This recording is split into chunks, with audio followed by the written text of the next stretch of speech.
రేపు వారు చేపట్టబోయే కార్యక్రమాలకు సంబంధించి ముందే ప్రిలిమినరీ మీటింగ్ ఒకటి కండక్ట్ చేసి అధికారుల ద్వారా ఫీడ్బ్యాక్ తీసుకొని రేపు వారి ముందు ఈ జిల్లాకు సంబంధించిన అంటే కుడా లిమిట్స్కి సంబంధించిన సమస్యలను మరి అక్కడి నుంచి మాకు సీఎంఓ నుంచి కొన్ని ఎజెండా ఐటమ్స్ రావడం జరిగింది.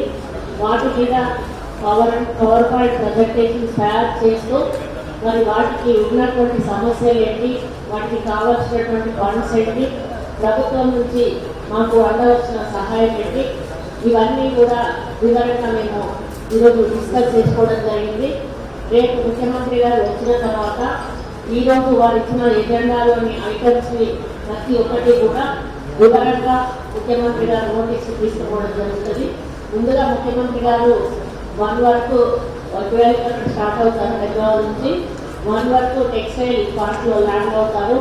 టెక్స్టైల్ పార్క్లో అక్కడ ఉన్నటువంటి పనులను పరిశీలించి మరి దాని గురించి పూర్తిగా అక్కడ అవగాహన పంచుకున్న తర్వాత అక్కడ కొంత ఫోటో ఎగ్జిబిషన్ కానీ ప్లాంటేషన్ అనేది 2 కార్యక్రమాలు పెట్టాము.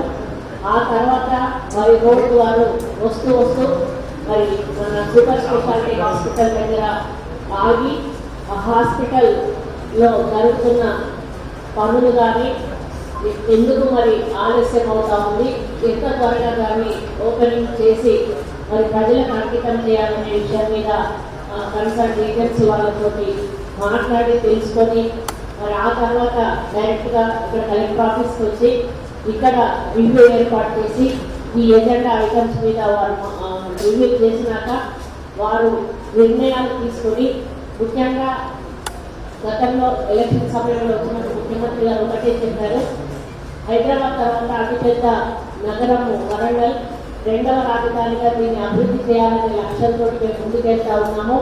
దీనికి inner ring road, outer ring road, అదేవిధంగా అండర్ గ్రౌండ్ డ్రైనేజ్, ఒక స్మార్ట్ సిటీగా డెవలప్ చేయాలి, ఇండస్ట్రియల్ కారిడార్గా డెవలప్ చేయాలి అని మరి అదేవిధంగా మహిళలకు కూడా ఉపాధి కల్పించే విధంగా ఇక్కడ మేము చర్యలు తీసుకుంటాము.